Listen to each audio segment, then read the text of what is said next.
Hey guys, Omni here with The Last of Us series coming out on HBO later this week. I thought it'd be interesting to take a little bit of a dive into that showrunner, writer, and director Craig Mazin's past and take a look at some of their previous work. And I thought one of the most notable pieces to dive into, and one I've really been interested in checking out for a long time, but I just have not, has been the HBO series Chernobyl. Heard nothing but praise for this show. As heavy of a topic as it is something that I feel like can equate in a lot of ways or translate in a lot of ways to a story like The Last of Us. And I like to kind of see and get an idea of, his approach, because I don't know that I've seen too many other things, especially shows that has been showran, written, and directed by Craig Mazin. Now, the event itself, I know of it. I know that it happened. I do not know the ins and outs. I don't know when it happened. I know where it is. I've seen images of Chernobyl, but I don't really know the ins and outs, the intricacies of what led to this tragedy. I don't even know exactly what happened to cause the event to happen. This will be a heavy thing to dive into. It's probably one of the very few, if not only, that I can think of immediately off the top of my head shows that we've covered that is based on something that's actually happened and about real people. Looking into this too, before jumping into it, I did see that aside from some very minor things, this seems to be a very accurate retelling of the events. I'm honestly a little nervous about checking this out because I know it's going to be heavy. I know it's going to be hard to watch.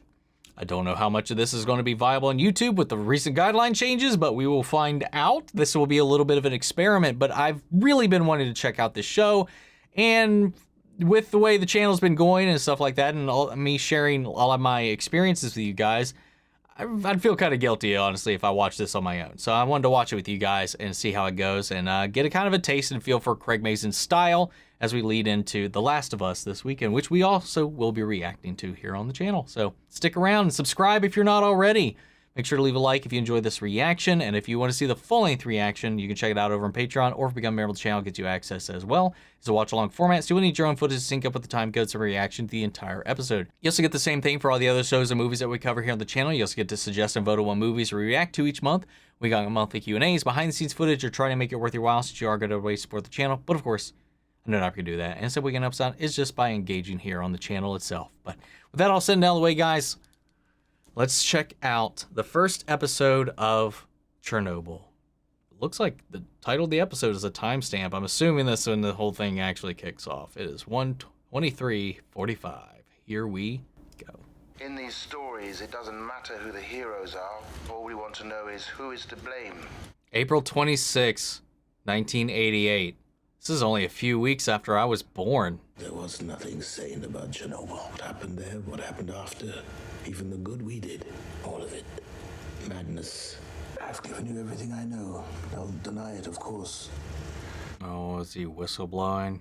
Carrying the guilt? Because he's talking about it in past tense, so...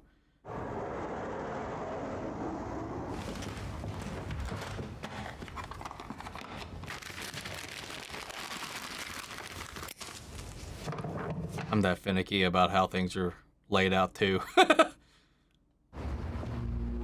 He's being watched.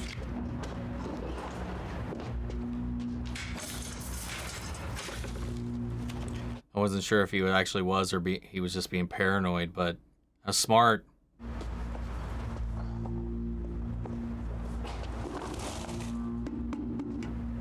Hiding it in plain sight in a routine like that? Not a bad idea. Little kitty.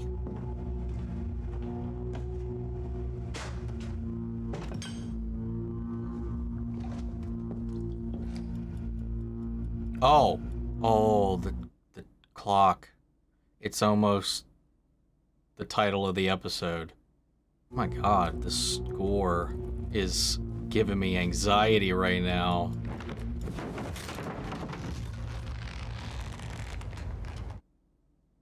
Oh.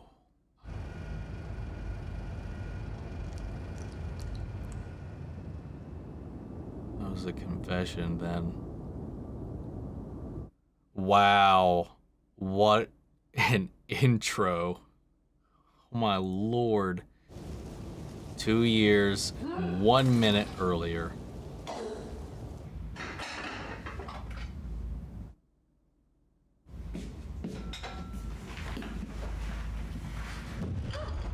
Ooh.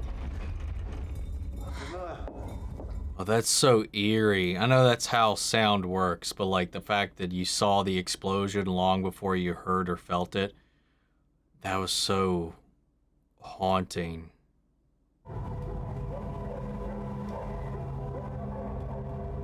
Holy crap, that beam of light just radiating from it like that?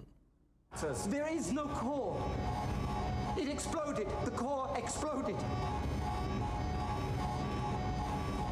He's in shock. Get him out of here. Oh, God. You're confused. RBMK reactor cores don't explode. Akimov. Oh, just like the Titanic never sunk, right? Akimov. They're tasting the metal in the air already. Can't explode. It has to be the tank. We're wasting time. Let's go. Get the hydrogen out of the generators and pump water into the core. What about the fire? They're so confident in this information, they're not even going to bother double checking that statement at all. Are you serious? It's a nuclear reactor. This isn't, oh God. This is going to be one of those things that just gets me a little, this is probably going to get me flustered.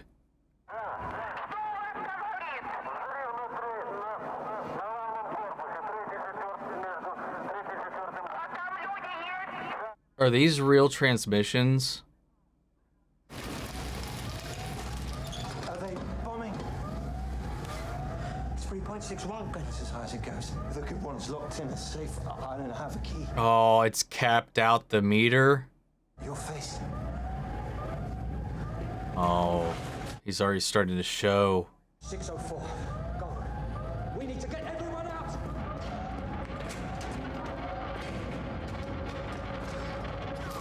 Oh.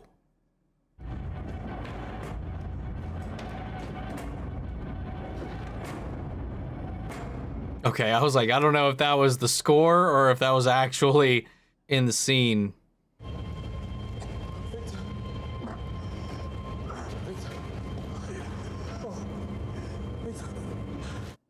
Oh.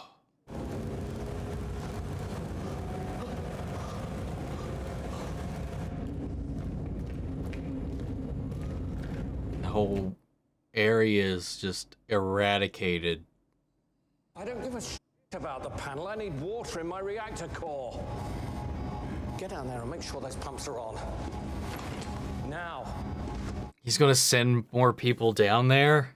What does the dosimeter say? 3.6 Ronkin, but that's as high as the meter. 3.6. Not great, not terrible. We're We did everything right.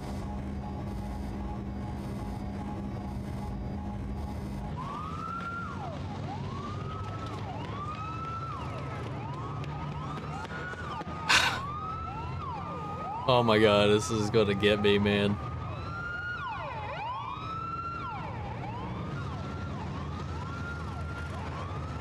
I think the most frustrating part about this is like if something happened like this, I know I know we would have the same kind of problem, I would say, today.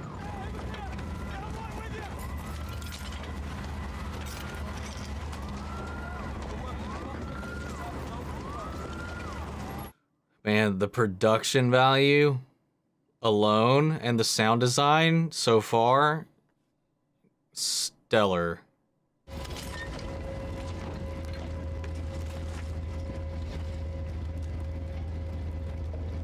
Vasily, He shouldn't be grabbing that.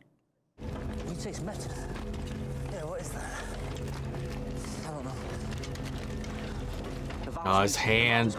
Oh, his hand's already starting to...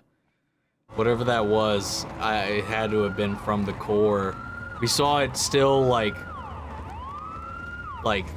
molten hot when it came out earlier. Because the camera lingered on it. We need to get into the reactor hall to lower the control rods while the door's jammed. I don't think there are control rods. I don't think there's a core. No, you're mistaken. God damn it. It's two people now. Now, it wasn't the main guy this himself, but like he's come down so hard on his crew. They're gaslit into this bullshit. In your tank, Yeah, there he...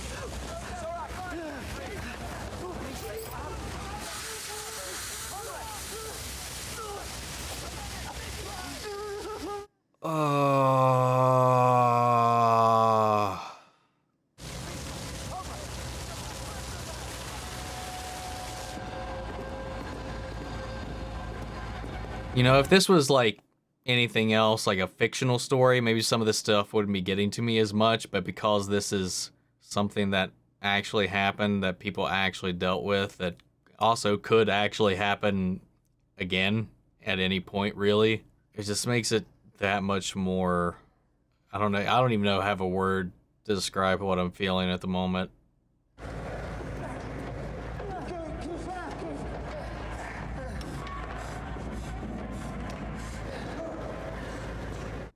Was it, like, spring-loaded?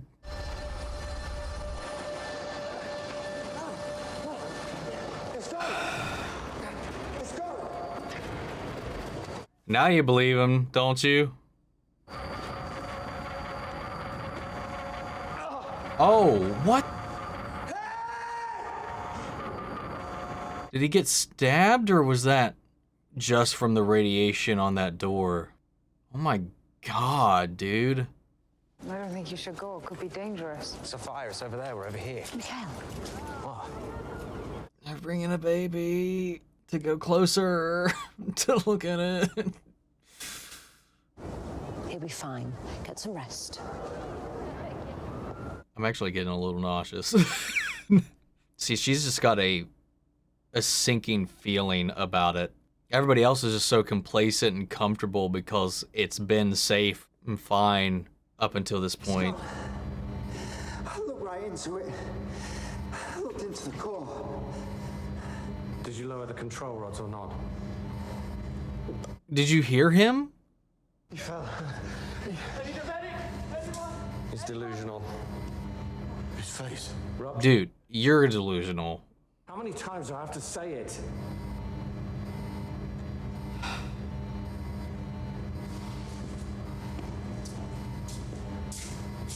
Who is The the... administration building now to Kubrakhanov and Famin. They're going to want a full report. But I don't know if I can make things better for you. But I can certainly make them worse. Dude, this guy. Now, I don't remember, in Jared Harris's confession, who is the person that he said doesn't deserve jail time but deserves death? Because right now, that guy, I don't remember the name he said in his tape, so I might have to go back and check it, but that guy, that guy.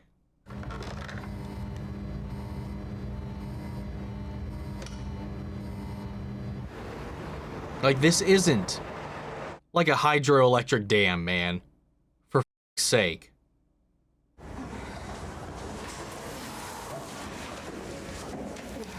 How's it downstairs? It's just like a beacon in the night, man. You mean disinfectant? No, pills. Does the hospital stock iodine pills? Iodine pills? Why would we have iodine pills? I didn't know iodine came in pills. I don't know what that'd be for.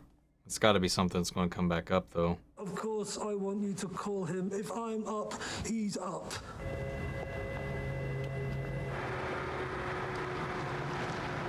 What was the last timestamp? 150?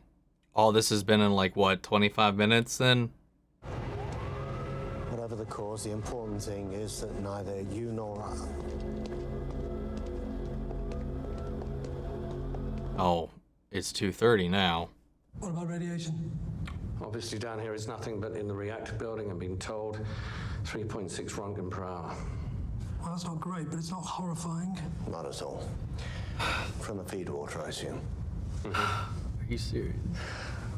We'll have to limit shifts to 6 hours at a time, but otherwise... The dosimetrist should be checking regularly from the safe. Right. At least they're going to be double checking it, but by this point, this is so far too late. And they're literally just concerned with numbers, metrics, and covering their own.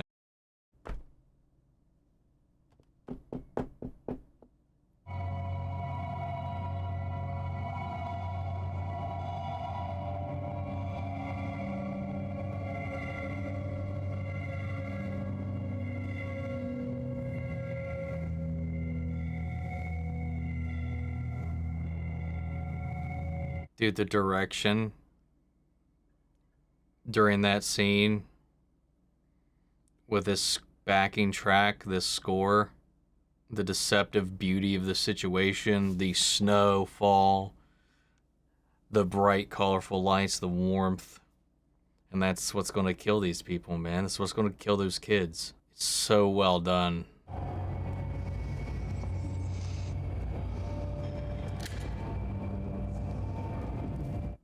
I'm surprised he's still up. I would have thought he would have lost a lot of blood there when we saw him pulling at the hip like that.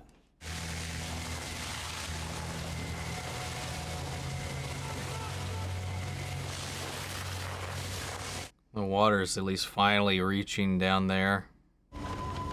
And this track. Yep. Going in now. God, it's really unsettling, which is the point. I understand that, but it's just really, really effective. And it started on him now, too.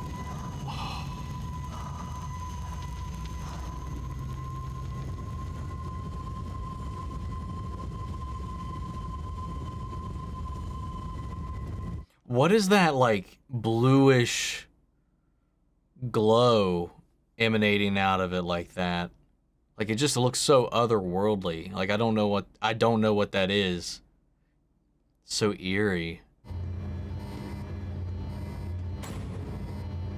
I'm sorry if I completely go silent, man, because there's a lot of times I just don't know what to say, man. I feel like I'm really struggling just to kind of keep the commentary up. Oh, man. The performances so far are really good.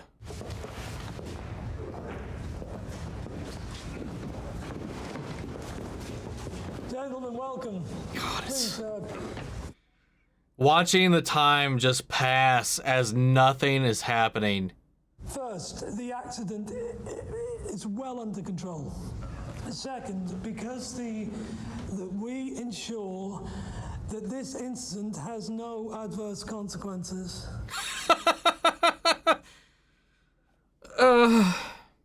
There's more radiation than they're saying. We have wives here. We have children. I say we evacuate the town. Gentlemen, please. I like that guy. My wife is here. Oh, f you. We seal off the city. What? No one leaves. And cut the phone lines. Contain the spread of misinformation. That is how we keep the people from undermining the fruits of their own labor. They're creating a massive kill box. I mean, they don't believe that they are, but that's what they're doing. I knew this was going to be hard to watch. The bad stuff hasn't even really kicked off yet, and I'm just so unnerved. That scene was so good, though. The building, the escalation of it, how that guy's words went from inspiring to horrifying, and the music and the way it churned and evolved throughout the scene, so good. The large dosimeter from the safe, the one with 1,000 Röntgen capacity. What was the number? There was none. The meter burned out the second it was turned on. It's typical. See, this is what Moscow does. Sends us shit equipment and wonders why things go wrong. We found another dosimeter. From Thank God. The fire department. It only goes to 200 Röntgen, but it's better than the small ones. And? It maxed out. 200 Röntgen. What game are you playing? No, It's another faulty meter. You're wasting our time. I checked the meter against the control. Are you suggesting the core, what, exploded? I don't see how it could explode, but it did. I'll see it with my own eyes. Yeah. You. Sorry. I'm sorry. I'm sorry. I shouldn't be like that. I really shouldn't, but man, I'm so... the sheer pompous stupidity. The feed water. Been around it all night. Oh my God, they even have a fucking lame excuse for that? Jesus. Go to the Ben block roof and report back what you see. No, I won't do that. Of course you will. If you don't believe him, go look your fucking self. My stomach is in knots right now, man. Like, so far, you've had 3, 4 people now. Not all to the same person, but that one dude who threw up has always been around for most of these interactions. Saying over and over the same shit. And they are so up their own. Like, you pay these people for what? These people are here for what? For you to not listen to them? This is the people in charge failing their own. This is what this is. Definitely not the intent at the time, I'm sure, of this series, but not long after this series came out was this oddly still quite relevant. Sorry. I mean, I had to mention it.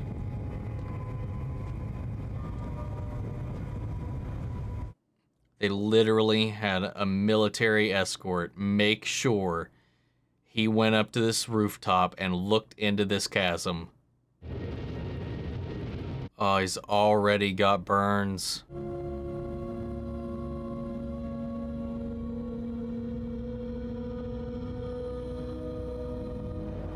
How's your denial feel now, buddy?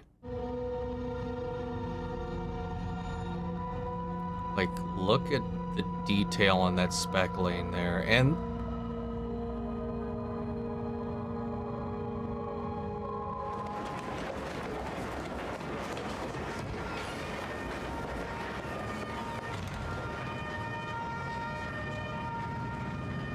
well, here's your injured. Hello? Valerie Legasso? Yes? Johan Legasso is the first deputy director of the... That is Stellan right there. Decontamination. This is mild. The plant manager, Brukhanov, is reporting 3.6 Röntgen per hour. That's actually significant. You should evacuate the You're an surrounding. expert on RBMK reactors. Everybody else was like, oh, that's not that bad. He's like, we should get the surrounding people out of there from that number. And it is well beyond that piss number that they got from that busted decimeter in the beginning. Sorry, it wasn't busted. It worked. It had a small ass cap. And it breached that cap.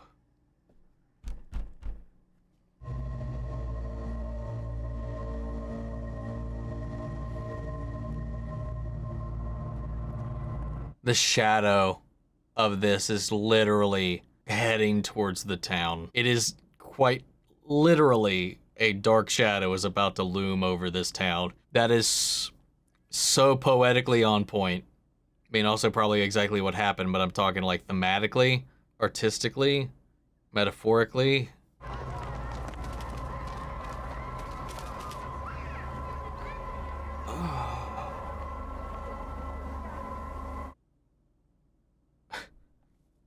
And that's where we end the episode.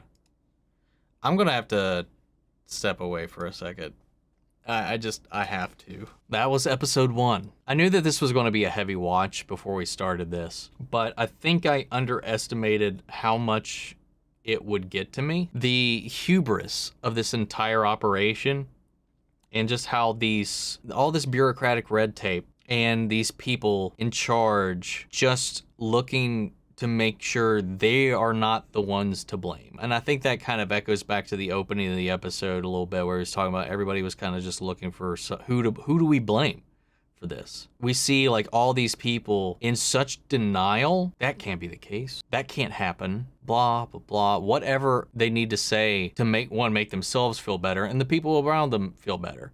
I mean, inciting a panic doesn't really benefit anybody, but it's this inaction that gets all these people killed. Like, I'm not going to sit here and be like all high and mighty and all that, you know. I'll be honest, you know, I've been a manager, I've been a supervisor. You make your numbers sound the way you need to sound. You sell your numbers the way they need to sell. It's one thing if it's a call center. It's one thing if it's a store. It's one thing if it's even a boat. This is a nuclear power plant. The people working there have a responsibility not just to the facility itself, but for life itself within miles, not just your property. They are responsible for so much more than themselves in this way. One, like we saw with Jared here, like they were like, oh, that's not that bad. Like the 3 whatever Runkin that it popped off on their initial readings, that decimeter only went up to that. And they're just like, it's not great, but it's not bad. Could be worse. And he's over here being like, wait, what? We should probably evacuate people in the surrounding area. They got cut off, obviously, before he can finish that sentence. But that hasn't crossed anyone's mind here. And the fathomability of the core itself exploding, unlikely as it is, much like that Titanic, it's not going to sink. It's a different situation, but a similar hubris that goes into it. The unsinkable ship. This thing just cannot happen. Like, percentage chances, no matter how small, there's a chance, there's a scenario this will happen. And you got to be prepared for that. As unlikely as it is, this is again, I'll say it, a nuclear power plant. You should be fact-checking, double-checking, triple-checking every possibility. And the one guy right in the beginning came in and was like, core's gone.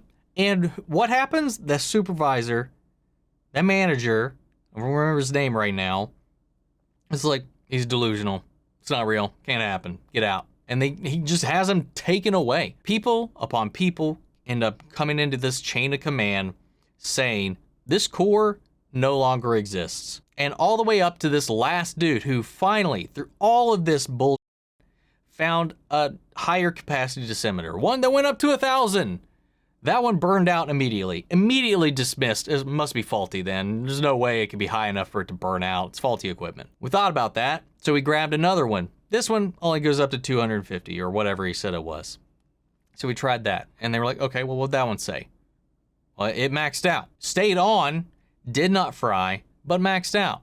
And they're like, this equipment, Like, who are these people and what is this equipment to be for if you are going to ignore every single piece of evidence? And not on top of that, do we try not to let this leak out? That we believe in this lie so intensely, this lie that they're all telling themselves because none of them want to take the fall or the blame for anything that could get out of hand. The one dude who was on this committee, he was like, there's people out there throwing up. My wife's here. I want to get her out. And the other guy, again, because if this falls back, he's next above white hat, mustache, bag in the chain of blame. He's like, oh, my wife's here. Why would I command people to stay here if my wife's here? If she's not safe, of course I'd want her to get out if it wasn't safe. Gaslighting everybody, man. All and then we got that one speech. The other guy started off like that was a really beautiful scene in like a horrible way. The way it was paced out, because it starts off with this like patriotic, uplifting speech where he starts off complimenting, admiring even the one guy's resolve and passion for making sure his wife and the people of Pripyat are safe. Even if it's a chance, even if it's unlikely, given the scenario as they understand it. Understand, very loosely saying here. Commended for that expression of passion for the people. You know, it goes from that and it slowly devolves into this kind of self-aggrandizing propaganda to where now they're like, our responsibility to the people is to keep them focused, to keep them on schedule, to keep them zeroed in on their work rather than out running around and whatever. And we got to cut off the phone lines. We got to cut off communication. We can't let them leave because misinformation is bad for us and them. The cadence, the delivery so expertly shifts from that hopeful, optimistic, and kind of complimentary tone as it spirals, and the music and the score also changes to this twisted, horrifying, malevolent vibe by the end of it. Like, it was very gradual.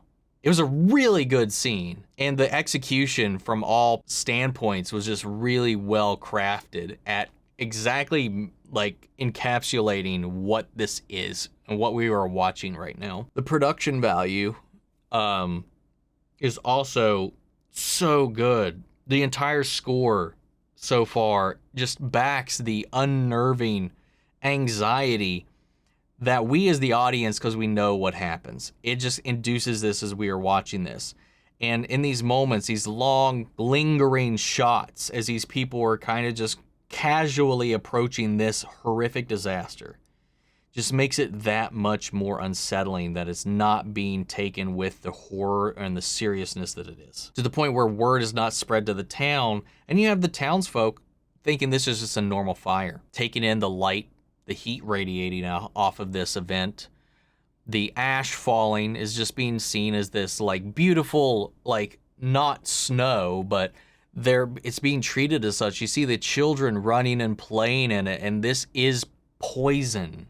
It was shot as if it was quite literally like this ceremony or this celebration, like a winter celebration with them watching fireworks, the snow's coming down, you see the kids frolicking, the content look on their eyes as the music tells you the truth. There's always something really disturbing about combining like what should be a happy or content moment. The reality of the situation is shown to us in other ways artistically, like with the music, or maybe an aesthetic choice or an editing choice. With this, it was those long, lingering, whimsical visuals accompanied by this just dissonant, discordant, eerie, anxiety-inducing music.